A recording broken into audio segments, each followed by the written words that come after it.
Okay, this is the new Hilti DGH 150. First off, for setup, it is fairly simple. You no longer have your power pack. You just plug your power cord directly into the power supply.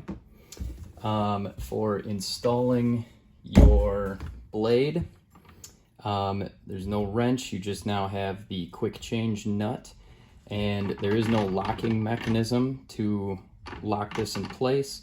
You simply just hold on to the wheel and use your hand to loosen the quick change nut. To tighten that back up, again, holding onto the wheel, just tighten by hand.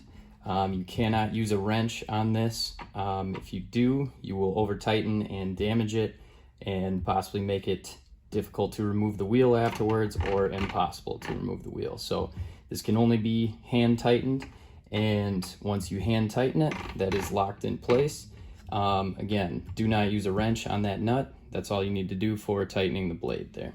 We have a quick adjust handle on it. You have your latch there that releases it and allows you to adjust, and you tighten your latch wherever you want the handle. Getting into the dust shroud, then you'll be able to adjust the height of the dust shroud. This is your topmost ring. Adjustment ring will adjust the height of that dust shroud up and down. Opening up for edge grinding then will be your bottommost adjustment ring. You can spin that, and that will bring your opening there for edge grinding. You can lock it all the way in place, and then when you're done with that, just spin it back out of the way, locks into place there.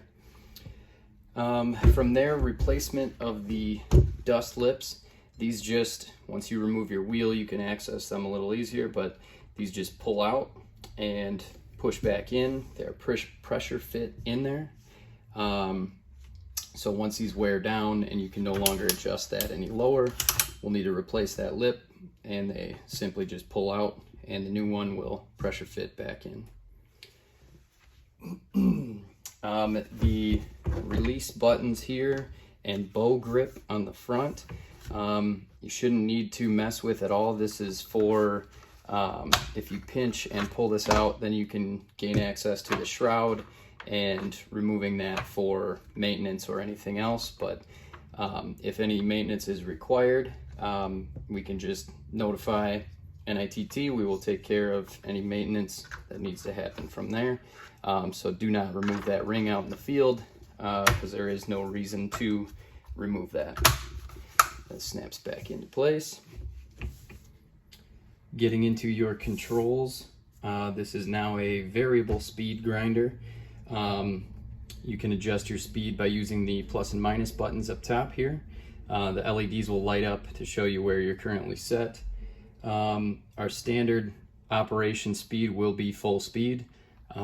Slower speeds would only be necessary for sensitive materials such as freshly poured cement terrazzo that may take a little less aggressive approach to grind it without damaging it, but otherwise for any rough concrete grinding, our full speed should work just fine with the wheels we are using. So the power button is here then. Basically, your power button is a push and hold, and as long as you're holding that button, it will continue spinning. If you want continuous running, you would push this button and immediately push the continuous button up top, and that will lock it on and continuously run the motor until you push your power button again to stop on the bottom there.